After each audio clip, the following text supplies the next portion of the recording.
I suppose if I'm to spill my guts, I should start at the beginning. My name is not important. Or maybe I should say it is all important, and the one thing you can never know. You see, I was supposed to kill a man. Oh, he deserved it. Or at least I was told he did. I'll never really know for sure. I never met the man. I never even spoke to him. I was told to just do whatever it took. Walk up behind him one night in a parking lot and shoot him in the back of the head if that's what it took. I couldn't. I tried. I really did. I just couldn't do it. So why am I hiding my identity now? I didn't commit the crime. What do I have to fear? It's simple. There are others I must protect. I made a deal with the devil, and the devil will always have his due. I used to think that my life was hell. Funny that. I was just biding my time in hell's waiting room. This is the real hell. I tried to solve my problems with a shortcut, and in the end, I traded one nightmare for another. You see, I was married to, well, maybe I'd best leave her name out of it too. I don't want this to get back to the wrong people. Let's just call her the cheating woman. That's what I call her. Men are so stupid. Some unfaithful woman comes along and seduces men with ease. Then the next thing they know, they're down on one knee offering her their heart and thinking they're the luckiest guy in the world. That's what I thought. Trust me, I wasn't. My heart was the one thing that did not interest her. She wanted everything else. She kept me well-loved and happy, pushed out 2 kids, and then that two-way loving relationship became a one-sided and demanding endurance contest to see just how much I could withstand before I broke. She went out with her friends at night and came home late, then later, then not at all until the sun was up.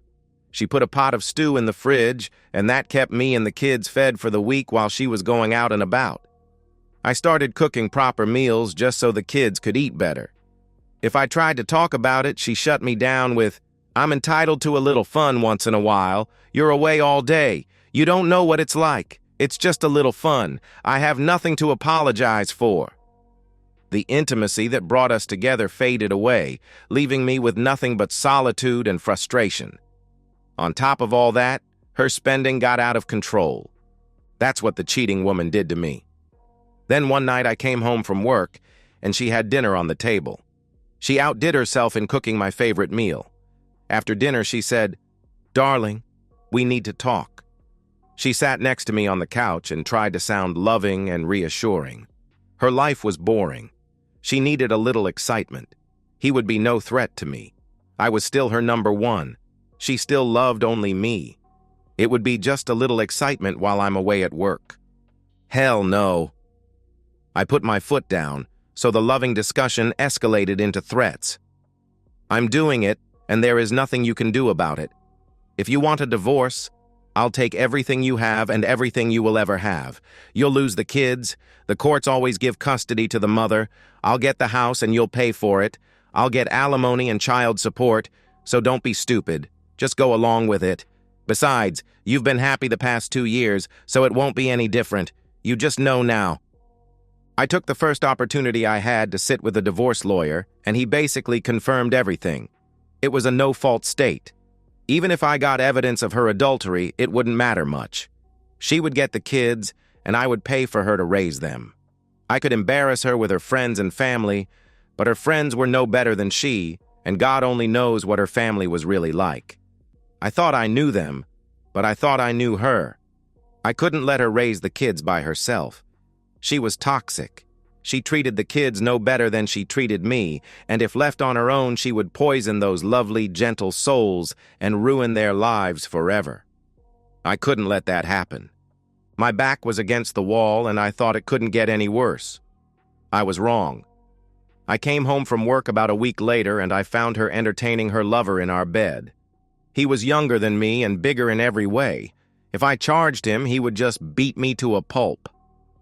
"Oh, get out, would you? Wait downstairs. I'll be along soon enough," she screamed. "Cheating woman! No, that will not do. It will not do at all. The cheating woman has to pay." She informed me that I needed to get used to it. The motel bills were too expensive and completely unnecessary. She was going to have an affair with him in my home, and that was that. No, she wasn't. She damn well was not. Who was I kidding? Anything I did to stop them would either land me in jail or the hospital. Both paths led to divorce, and that meant poverty. I packed a bag and left, a fine lot of good that did me. I stewed for a few days and got nowhere. I finally called a friend, I'll call him Jack, who had been married to a horrible woman. Then one day his wife just up and left. A year later, he got an uncontested divorce. I figured if anyone could help me, he could. We met for a beer in a quiet bar, and this is what he told me. What I tell you stays between us. Do you understand me? You never tell a living soul. Tell me that you understand. I nodded. I understand. Jack leaned in. Swear. I swallowed hard. I swear. Jack's voice dropped lower. My wife didn't just disappear. I made her disappear. It took a minute for that to sink in. I stared at him.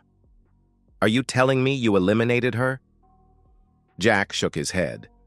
Number I had her killed. He was serious. Whether he did it or he had it done, I was sitting with a man who took his wife's life. I couldn't help myself. I admired this man. I leaned in. How? Jack gave me a long, serious look. Are you sure you want to know? Once you hear this, there's no turning back. It's a contract. Once you commit, you have to see it through. I didn't hesitate. I have nothing to lose. Jack shook his head. That's what everyone thinks, until they realize just how much they actually do have to lose. Once you're in, there's no backing out. I steeled myself. Tell me. Jack exhaled and lowered his voice. You meet one time face to face, that's it. Nothing is written down. But once the deal is made, it's final. And if you try to back out, there's a price to pay. I swallowed hard.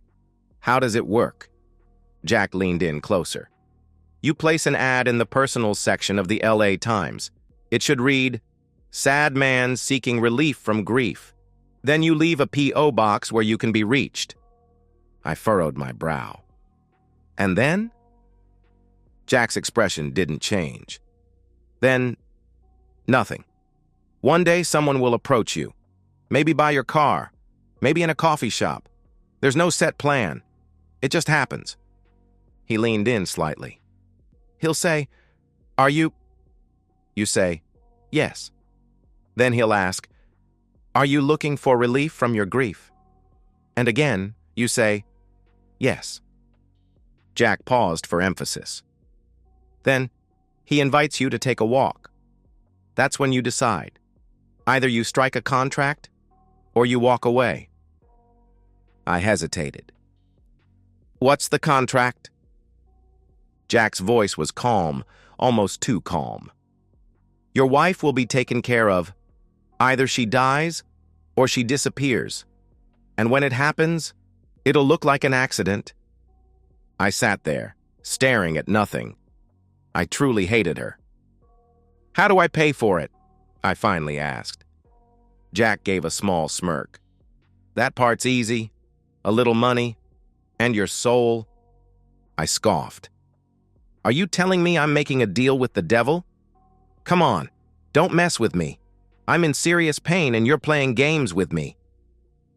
Jack shook his head. He's not the devil, but he might as well be. He leaned back and continued. You'll be told to buy something, an antique, a painting, maybe even a boat. Whatever it is, you'll pay way too much for it. The antique will be a fake, the painting a forgery, the boat will probably sink. If anyone asks, you just got scammed. I frowned. That doesn't sound so bad. Jack held up a hand. I'm not finished. These people are professionals, but they're more like accountants than killers. You pay them, and your wife disappears. But about a year later, they come back, for the second half of your debt. I narrowed my eyes.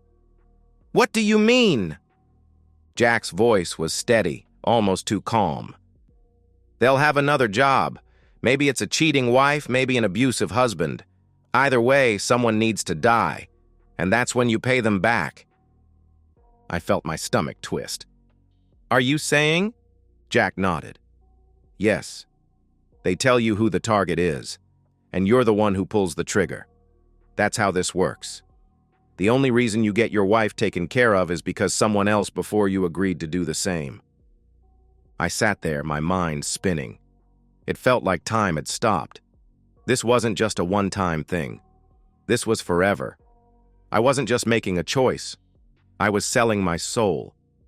The only way out of my nightmare was to embrace something even darker. I exhaled, my throat dry. I need to think about this. Jack's stare hardened. Yes, you do. But understand me. This is a contract. There's no changing your mind. If you back out, you become a liability, and they don't accept liabilities. I swallowed. I understand. Jack's voice was firm. Do you? I hesitated, then nodded. Yes. Now I've told you everything, and we will never speak of this again.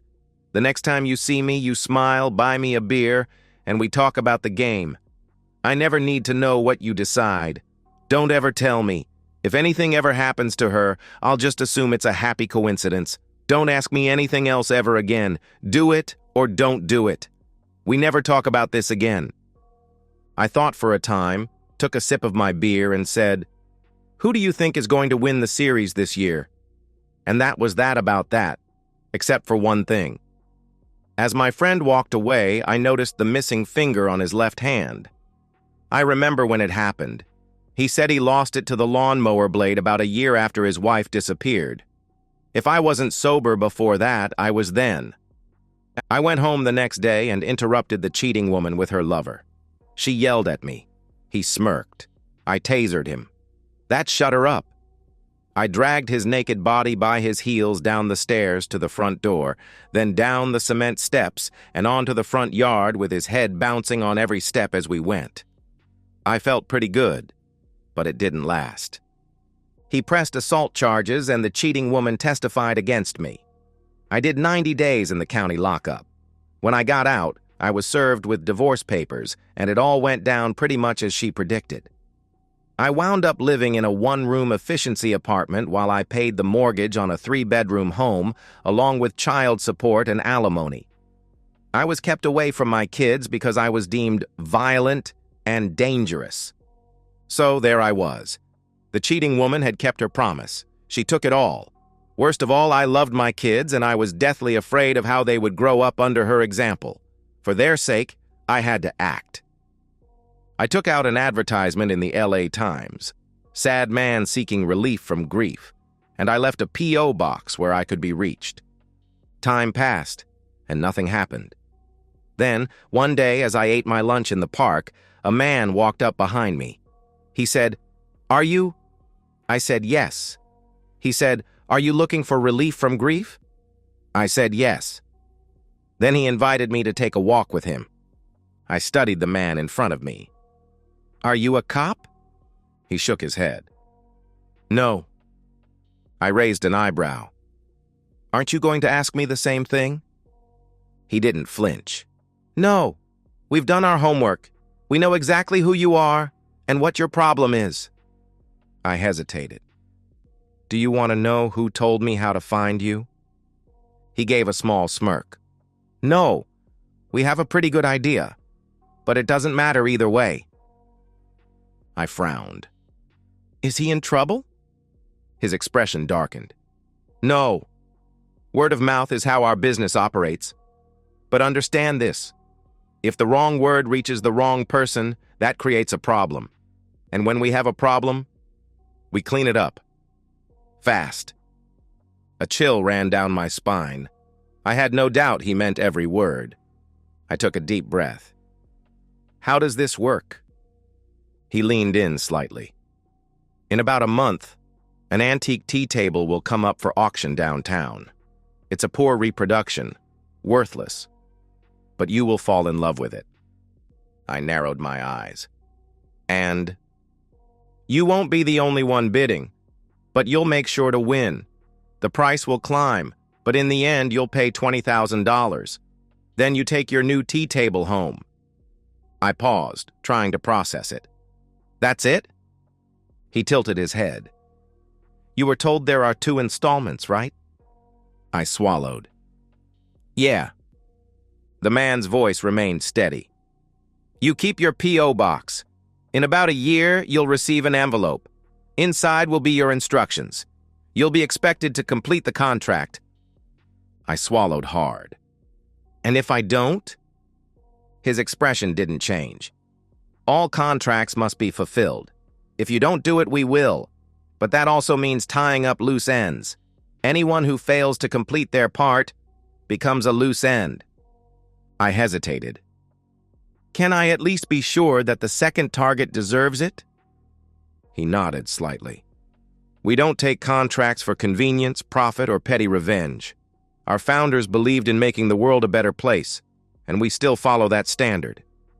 But make no mistake, you won't have a choice. Once you say yes, the contract is final. Right now is your last chance to walk away. Say no, and you'll never hear from me or my associates again. Say yes, and you will see it through. My throat felt dry. How do I make the contract official?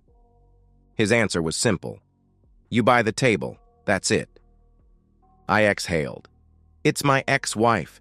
She's truly evil, and God only knows what she's doing to my kids. He gave me a knowing look. Yes, we know. Like I said, we do our homework. I sat there, staring at nothing. My mind reeled at what I had just agreed to. When I finally looked up, the man was gone. I was alone. The auction was still 2 weeks away when I got a call from my kids. They were in my son's room, and both he and my daughter were on the call. Mommy has a strange man in her bedroom, and we're scared. He's mean. He told Cindy that he can't wait for her to grow up. What does he mean, Daddy? I was livid. I wanted to kill the cheating woman and anyone with her. I told them to lock their bedroom door, and then I called my brother. I couldn't go over there or I'd get arrested, but he could. He went and knocked on the door until the cheating woman finally answered it. She was angry. Who cares? My brother tried to play it cool, asked if the kids were there, and offered to take them for the night. She told him to bug off. He never saw or heard the guy, so he couldn't testify that anyone other than the cheating woman and my kids were there. I wanted to call child services, but I couldn't prove anything. Plus, I was deemed dangerous, so would they even listen to me? My kids called 2 more times after that. My brother and my sister went to the house. The cheating woman threatened to call the cops if they didn't leave. They never saw or heard anything they could testify to in court. A man under that kind of pressure makes bad decisions. I bought the table. God help me. But I bought the damn table, and from that moment on, my fate was sealed. 6 weeks later, after getting numerous calls from my kids, I had a knock on my front door. 2 uniformed cops were standing there. I opened the door, thinking the cheating woman had called them, and they said, "Are you?" I say, "Yes." They say, "Can you account for your activities for the past 6 hours?"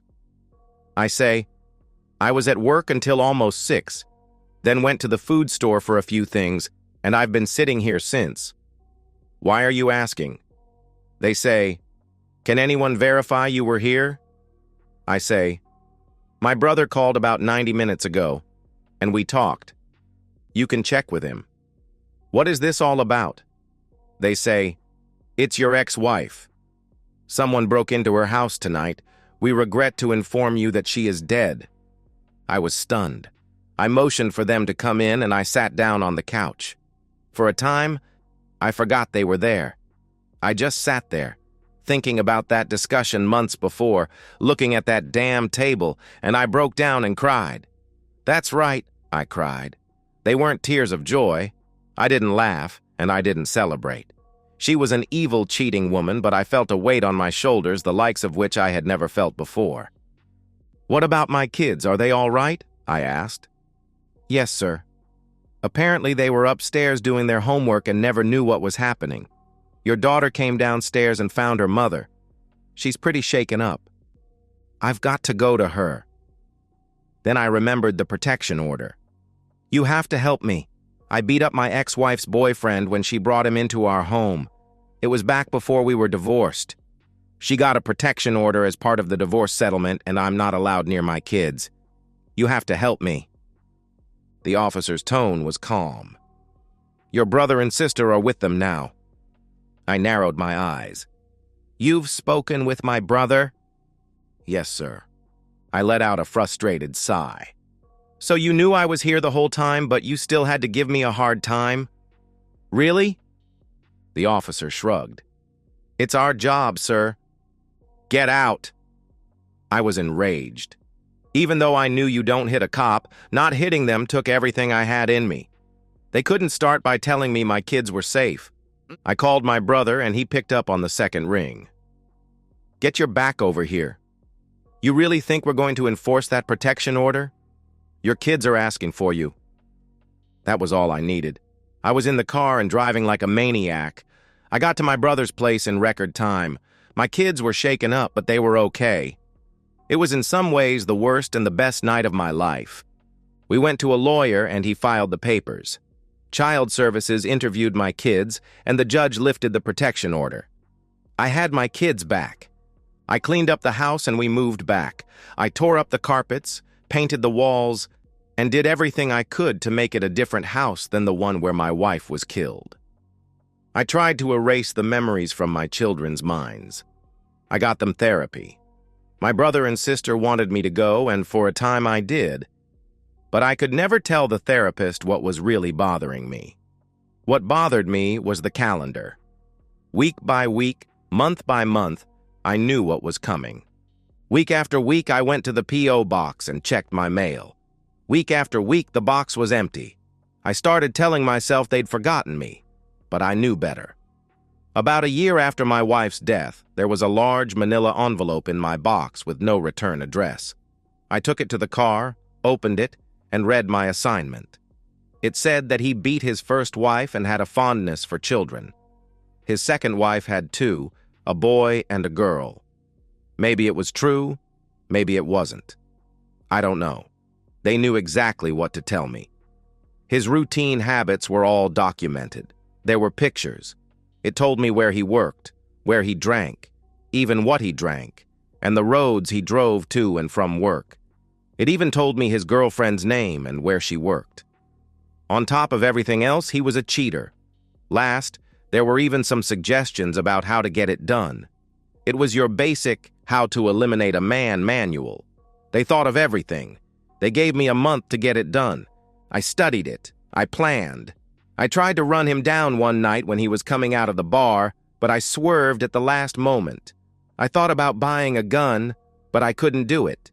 I lay awake at night looking for a solution to my problem, but there was none. I just didn't have it in me. I couldn't eliminate a man I didn't know. With that revelation, my fate was sealed. These people who held my contract were people you could not disappoint. I knew I had only one choice. I made an appointment to see a lawyer, and I wrote out a will. In the event of my death, I want my children to go with my brother and his wife. They are good people who have always wanted children. They will raise them right. About 2 months after I got the package, I read in the paper that a man had been found in an alley, beaten, robbed, and killed. It was brutal. Someone worked out their anger on him. I recognized the name, and I knew what was coming. I worried about my kids and put double locks on the windows and doors. I knew I couldn't hide for long, so I did the only thing I could do for my kids. I started eating my lunch in the park. I figured I couldn't stop them, but I could control where it happened. So that was my friend's story, or most of it anyway. I guess it falls to me to finish his sad little tale. You see, I'm Jack. It was a Tuesday about a month after that guy got killed in the alley. I walked up to my friend as he ate his lunch alone in the park, and I sat down beside him. I sat down beside him on the bench. "I heard your wife died." He didn't look at me. "Yeah." I exhaled. "Good. The kids are better off." His gaze stayed fixed on the ground. "Yeah." Frustration bubbled up inside me. "Damn it, I told you! I told you the contract was binding!" This was a conversation I never wanted to have. It wasn't supposed to happen this way. He finally spoke, his voice hollow. I know. I thought I could do it, but I couldn't. My friend turns for a moment and looks at me. He had tears in his eyes. He seemed to be looking at that missing finger on my left hand. I knew what he was thinking. Yes, I had hesitated once. Losing my finger was the encouragement that I had needed way back when. He looked away. It seemed for a moment he was studying the autumn leaves, the burst of color that marks the end of summer and the approach of winter. It's okay. I know the price I have to pay. I'm at peace with it. At least my kids are safe and happy. I didn't get you into any trouble, did I? Not really, I said. I put my hand on his shoulder. For an instant, I felt my soul burn to ash, and I knew that my eternal fate was sealed. I put the barrel of the gun behind his left ear, and with one hard, cold tap, all that he knew was gone. And that's the end of today's story. If you enjoyed it, please give this video a thumbs up and drop a comment below. Your support helps the algorithm push my content further. If you're new to the channel, don't forget to hit that subscribe button. It really helps me keep creating more stories for you. Thanks for watching, and I'll see you in the next one.